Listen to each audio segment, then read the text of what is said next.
Hey, welcome to Loveable AF. I'm Grateful Sherry. So today is Business Building Tuesday. Oh yeah.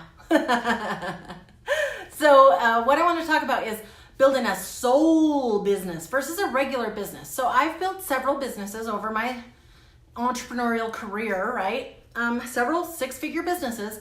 But here's the deal about a soul business. A soul business, you get to just be, like, you literally get to show up and be you. So if there's anything in this business that you don't like, you do it the way that you want to do it. That's the difference. You do the things that you feel called to do, that you're excited to do, that you want to pop out of bed and do. Now, sometimes as you do this, you're going to bump into people who think you're doing it wrong. So much so that they feel like they need to message you. So I got a message actually from somebody who is in a course of mine. Not my soul stuff, more my how to make money stuff, right? Now, don't get me wrong, teaching people how to make money, awesome, but it wasn't my soul calling. It wasn't the thing that pulled me out of bed. It wasn't the thing that made me want to jump up and be like, yes, here I am and I'm shining my light, right? So a soul business, you're gonna show up and be you. Now, this is gonna piss people off sometimes. Whether it's the language you use, whether it's how you speak or the things that you do, they're gonna think maybe you're doing it wrong. And here's what I have to say to you. If it's a soul business and it's a truly inspired action, if it truly feels good to you, keep going, keep doing it. So here's the thing. Because, I mean, with a business where it's like the goal is to make money, yeah, absolutely. You cater the stuff to your audience. If your audience doesn't like the F word, don't use the F word. If your audience is an older generation, you figure that out. But here's the part, right? It starts to feel like, at least for me, you're selling out, right? I mean, but in a soul business, you get to be clear, right? Like, hey, I'm for gay rights, and hey, I don't think racism on any level is okay. I mean, my brown skin should say that, but sometimes it doesn't.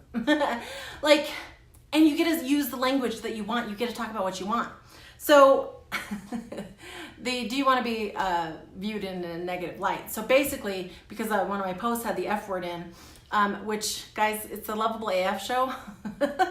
So was like, basically ignorant people are the only ones using the F word. Now, here's the cool part about this. When you actually are usually, like, you are showing up fully you with all the things, no hold bars, this is you and this is me, right?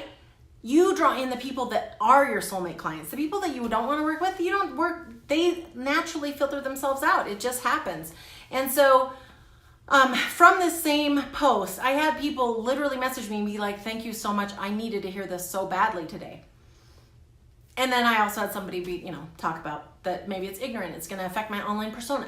Now, here's a couple things about this. So one is I want to draw in the people that really fit for me. When people say the F word when they're marketing to me, I immediately put them in the check mark of, oh, they're much more for me. If they start talking about maybe like Jesus is going to save your soul, they're not as much for me. That doesn't mean I don't think that they should believe. They get to believe whatever they want. I'm okay with that.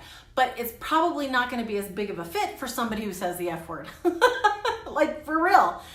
So as you are out there, think about it. If you're not yourself and you're building this soul business, you're going to draw in these people who are like, wait, I thought this was going to be like a scripture study. And you're going to be over there saying the F word after they've paid you, right? Whereas if they're clear, it's not a scripture study. That's not how you do it. One of my favorites online, her name is Amanda Francis, and she literally says the F word in her meditations. And I love it. It's perfect for me, right? So see, it pulled me closer to her. So, and then this is the other part. When you're out there online and people have a lot of opinions about things, that's totally cool. But unfortunately, a lot of times they don't come to you as, hey, this is what I feel about this, or hey, this is my opinion. They come to you as, do you want to be viewed in a negative light? Everybody's going to view you this way, and everybody feels the way that I feel, and what you're doing is not okay, because what you have to say is valuable, but if you keep saying the F word, you're totally going to ruin your reputation.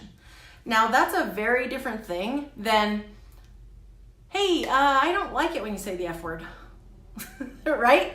Do you get one is I like and what works for me, and another is everybody, right? And so some people, that's how they come to you, is that is an everybody thing, but just know it's not. Literally on that same post, I had people commenting like, thank you so much for posting this. I needed this so badly, right? The same post, right? totally different people that are going to resonate with that message. So that's the thing that's different about a soul business, is you get to show up and be yourself with all the fucks and stuff that you want, or all the scripture and stuff that you want, whatever like lights your fire, whatever makes you excited, you get to just show up and be you. And so one of the things for business building is, at least for me, it was something I had to literally train myself to stop doing. And it's like I would never say an opinion I was afraid that would offend people. And finally I was like, no, why would I want people that are in my circle that I feel super, super excited that they're there. Not like, oh, well, I got to make sure to watch my language, and I got to make sure that I don't say this, and I got to make sure that I don't do this. And then I got to, like, it puts you into this box. And so that's why I think a soul-based business is the best, because you get to show up as you get to show up with your own gifts, you get to show up with how it feels good to you. And take that for what it's worth. Like, if someone comes at you, know it's an opinion, no matter how they state it. It's not a fact, right? And so, and then they're probably not for you, and that's okay too. There's no shortage of people, and everybody says, like, your vibe will attract your tribe, right? I am a full believer on that. The more you are you, the more, like, have you ever dated somebody and like you kind of pretended you were somebody different? Well, is that relationship ever going to go anywhere because you want them to like you and you're just pretending and pretending and pretending? Like, if there are fundamental differences that you don't like, you don't ever want to do that, but they do that all the time. Let's say you want to date somebody and they are like a video game addict, and you hate video games, you hate the sound of video games in the background, you hate everything about video games, you never want to see a video game in your home, like, and you're pretending to like video games. At some point, that's going to come to a head. It's going to be a problem, right? So this is the same thing, right? We're just, the more you are you, the more you pull in the people that are like, yes, I fucking dig this chick or dude or whoever, right? So that is my business building tip for today, is if you're building a soul business, do it your way, do it how you want, and show up and say the F word if you want to, whatever fits for you.